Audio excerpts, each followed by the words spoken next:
The lesson objective is I can apply the fundamental theorem of algebra. So the fundamental theorem of algebra states a polynomial function of degree n, where n is greater than or equal to 1, has n zeros over the complex plane, including multiplicities, and any real number is also a complex number.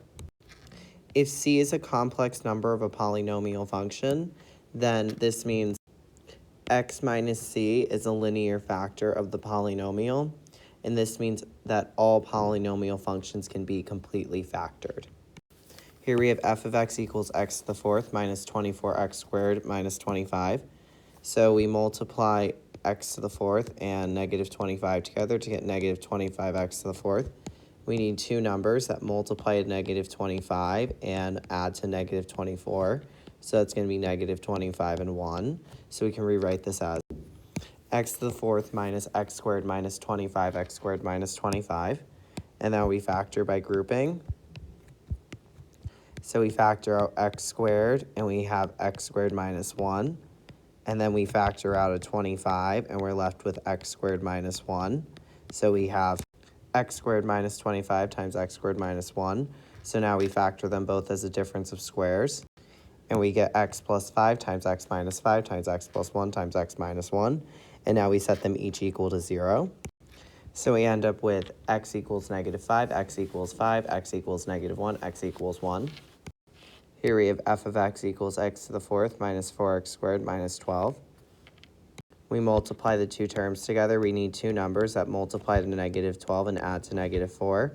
So that's going to be negative 6 and positive 2. So we rewrite this as x to the fourth plus 2x squared minus 6x squared minus 12. We're going to factor out an x squared, and we have x squared plus 2. And then we're going to factor out a 6, and we'll have x squared plus 2 again. So we have x squared minus 6 times x squared plus 2. We now just set them both equal to 0. We add 6 to both sides.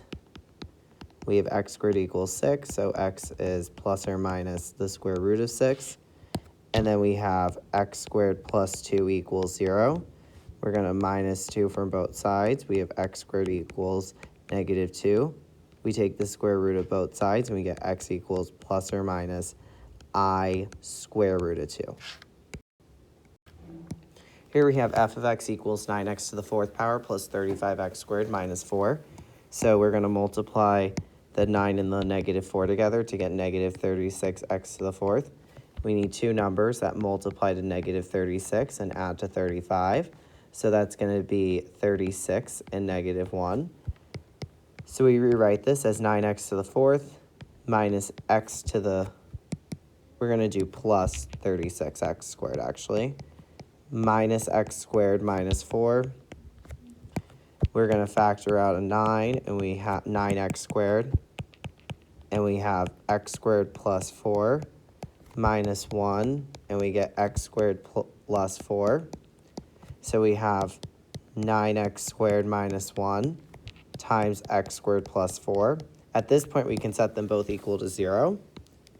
So 9x squared minus 1 equals 0. 9x squared equals 1. X squared equals 1/9. So x is plus or minus 1/3. X squared plus 4 equals 0.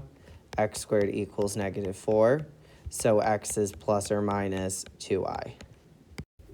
At the end of this lesson, you can apply the fundamental theorem of algebra and fully factor all polynomials.